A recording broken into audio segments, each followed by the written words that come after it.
Greetings and welcome to the Friday 13th YouTube channel, Metalheads. Today I've got a fantastic album review for you. This is a new project by Alder and Matheos from Fates Warning. The project is called North Sea Echoes, and they're about to release their debut project album on the 23rd of February of 2024. The album title is called Really Good Terrible Things. Interesting album title indeed. So I'm going to tell you a bit about this album. But firstly, I'm going to tell you that Fates Warning are a fantastic band. They're one of my favourite progressive metal bands of all time, alongside Psychotic Waltz. So Fates Warning were formed back in 1982 by Jim Matheos, original singer John Arch, also Steve Zimmerman on drums, Victor Ardoni on guitars, and also on bass guitar, Joey Bassi. Fates Warning would release their debut album entitled Night Unbroken. This was released back in 1984, and this was a pretty good album for a Metal Blade release.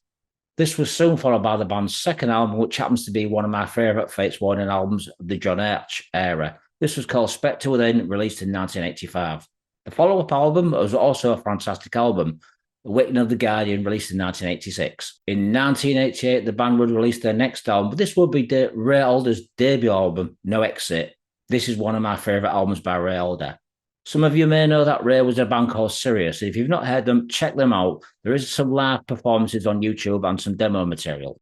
Ray is a brilliant singer. He's got his own style and range. He's a very powerful singer. And in the early stages of Ray, Fates Warning, his vocals were phenomenal. No Exit album with Ray's vocals are absolutely fantastic. He sings really high and really powerful. Really does go for it. Kind of a Rob Halford meets Jeff Tate.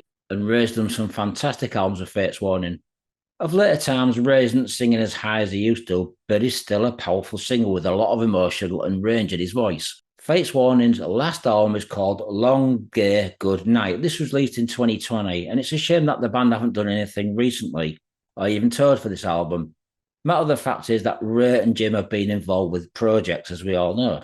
Jim Matheos has been involved with some interesting projects. As we all know, he's got one called OSI. The band have recorded 4 albums. I think they were released on Inside Out, most of the records. There's also been involved with John Arch Matheos, released a couple of albums on Metal Blade.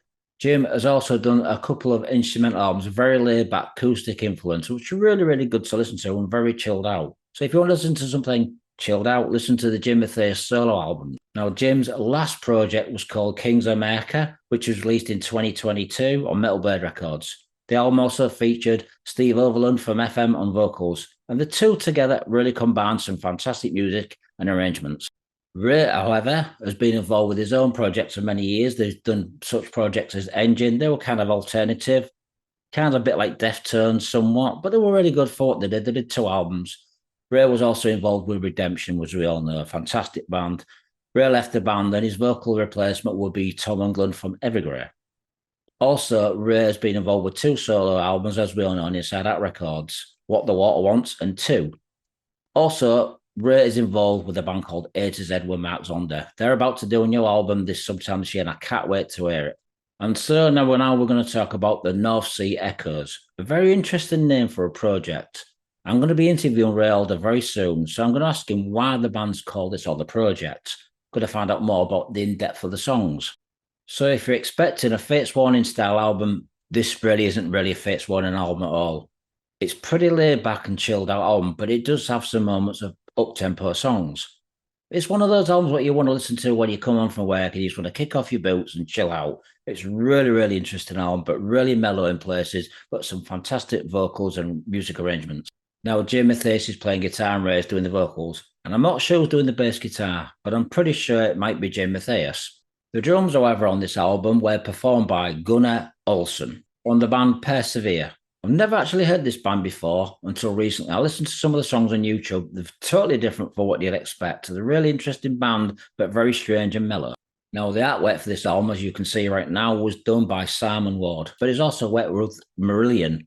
So as you can tell, it's a very progressive album cover and very interesting. The album was produced by Jim Matheos, who's done a fantastic job, as you can imagine. Jim's done his own albums in the past. This album contains 10 songs. So I'm going to tell you what the song titles are for this album. The opening track is called Open Book. Flowers in Decay, Unmoved, Throwing Stones, Empty, The Mission, Where I'm From, We Move Around the Sun, Touch the Sky, and the last song is called No Maps. Now, the album is very mellow in places, and the North Sea echoes kind of does reflect in the music. It's different currents and different vibes. So, between the album, each song has a different vibe and section. It's very well put together and very beautiful composed album. Ray's vocals really do shine through on this album. Like I said, even though it's a mellow album, Ray showed a lot of emotion and feeling in this song. And the same could be said for Jim Matheos. His guitar playing is mellow, really well thought out. It's a really fantastic album.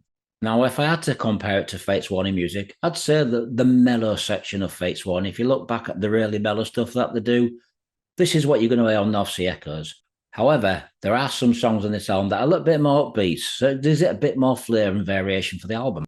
Opening track, The Open Book, is a fantastic mellow song. Really passionate vocals on this song, some really good guitar playing by Jim Matheos. It's a really beautifully composed song with a lot of emotions and, like I said, a lot of currents like the ocean. Next song is called Flowers of Decay. This is more up-tempo and it does contain some drums. Now, I really do like this song. Like I said, it's beautifully composed vocals and arrangements. Next song, Unmoved, is more chilled out like the first song, Opening Book. In places, it's got these like samples that kind of remind me of a periscope for a submarine. Interesting as it may be, you'll find out when you hear the album. Next song, Throwing Stones, is a really good song. Mellow, but it's got some drums and it's an upbeat song, beautifully composed, well arranged, a great progressive mellow chill out song. All in all, this is a brilliant album. I'm going to give this album 4.5 out of 5. Ray is one of my favourite singers of all time. Brilliant singer. Jim is a fantastic guitarist, certainly underrated, and Fates Warning are one of my favourite bands. So, like I said, this is a great album, but please don't expect it to sound like heavy Fates Warning. It's mellow, chill out with a couple upbeat songs. But if you are a fan of Fates Warning, if you're a fan of Ray Alder's vocals and Jim Matheos' guitar playing, this is definitely an album for you folks. It's chilled out, but it's a beautiful composed album, and it's a must for anybody who's a fan of Fates Warning. Check it out, Metalheads. It's a great album. It's by North Sea Echoes. And the album's called Really Good Terrible Things, released on the 23rd of February this year on Metal Blade Records. Thanks for watching, Metalheads. More album reviews coming later this year.